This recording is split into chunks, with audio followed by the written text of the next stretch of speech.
What's good, Dragon Ball Super fans out there? It's your boy Rebel here, back again with another video for you guys. Today we're going to be talking about my top 5 best villains in all of Dragon Ball.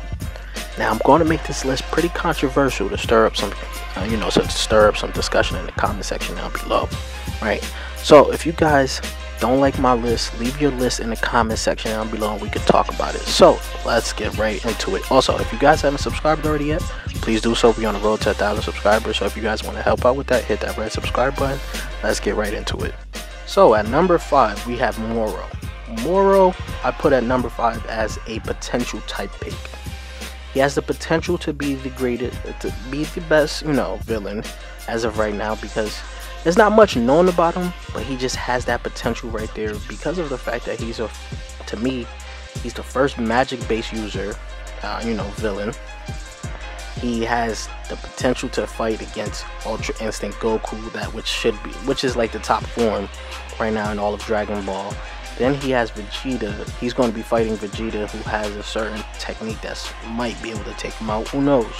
But he's at the point in time in the Dragon Ball Super manga. The feats where our main characters are, Moro seems to be above that as of right now. So that cracks him up to the top 5. But when we get to see the rest of his backstory, we might drop him, or we might even bring him up higher. We just got to see how his arc plays out in the rest of the Dragon Ball Super manga. So this was just a potential pick for me. So I put him at the number 5 position. Now for 4th place we have Zamasu here. Some people might put Zamasu higher, some people might put Zamasu lower. But like I said, my top 5 is a little bit controversial for some, just to stir up some discussion. So reason I got Zamasu at number 4, he's a very good villain, It's just that one part of his plan, actually, we've seen before. The evil Goku Black, things like that. That was something that we've seen before with Turles. So that's just a little point that we diminished. I diminished him for, because we've seen half of his plan already before. Now the next part, where was the Zero Mortal plan, it wasn't really to take over. His plan wasn't really to take over the world, but he basically just wanted to eradicate all immortals, which was a decent plan.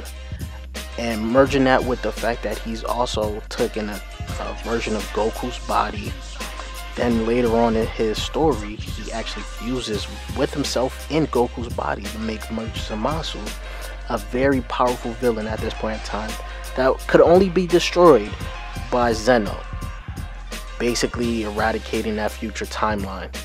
So that's why I put Zamasu at the 4th position. Alright, so now at number 3 we have Baby. I put Baby at number 3 because of the fact that this whole thing was like it was a dilemma of where I wanted to put him at. But Baby is at 3 for me because of the fact that he's basically from the race that was eradicated by the Saiyans in that little civil war for their planet. And he came back and wanted revenge and all of that. And he also took over the body of Vegeta. Did the opposite of what Zamasu did, but took over Vegeta body while Zamasu took over Goku's body in a whole different timeline, a whole different Goku, right? So it was kind of like similar in that sense, but the fact of the matter was that he was from a race that was eradicated from Goku's and Vegeta's race from a civil war, and he wanted his revenge against them.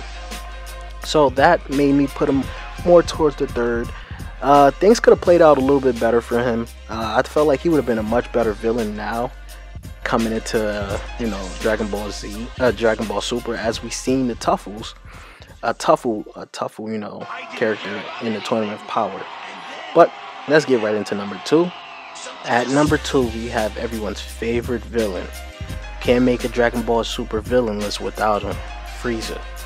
Now Frieza is number 2 for me and not number 1, because of course I feel like everyone would have him as the best villain in all of Dragon Ball, as he's the only villain that's made a return, I think 3 times. Yeah, came back as Mecha Frieza, then came back in the Dragon Ball Super. Let's try Dragon Ball Super now. He's still alive, still around, so there's much more to be seen about him. But the reason I put him at number 2 like I said, is to make this a little bit more controversial, but you guys know why he's in this list. He's basically the villain that eradicated our main character's family and race. That's a pretty big thing, and also enslaved one of our main characters in Vegeta. So that's a very big deal for someone that just keeps coming back, is a very good villain in terms of the way that he fights and his whole overall plan. It just seems like we can't get enough of Frieza, because we always get teased of some type of plan that he has. In the Tournament of Power, it seemed like he was teasing to take out the gods in one situation. Then in the Dragon Ball Super Broly movie, he brings back, he recruits Broly to fight against Goku and them, but that turns bad for him because Broly now goes and beats his ass. So Frieza is at number 2 for me. Now at number 1, I already made a video on why I made him as my favorite, and not as my favorite, as the best villain in all of Dragon Ball Super is Omega Shenron, because of the fact the name of the series is actually based off of what makes him him. Not only that, but all our main main characters' wishes and everything, they basically juiced them up. We made a powerful villain off of all our wishes, right? We keep making wishes, we letting villains taking their wish. So of course we need a repercussion to what we're doing here. The last villain, Moro, was even able to get a wish off. So I feel like Omega Shenron is the best villain in all of Dragon Ball. But I don't know what you guys think. Leave your thoughts in the comment section down below. Let me know what you guys think of my list. Leave your list in the comment section down below, and if you haven't subscribed already yet, please do so. We're on the road to 1,000 subscribers. Also, I'm gonna leave you guys the video on to why I think Omega Shenron is the best villain. Alright, peace YouTube.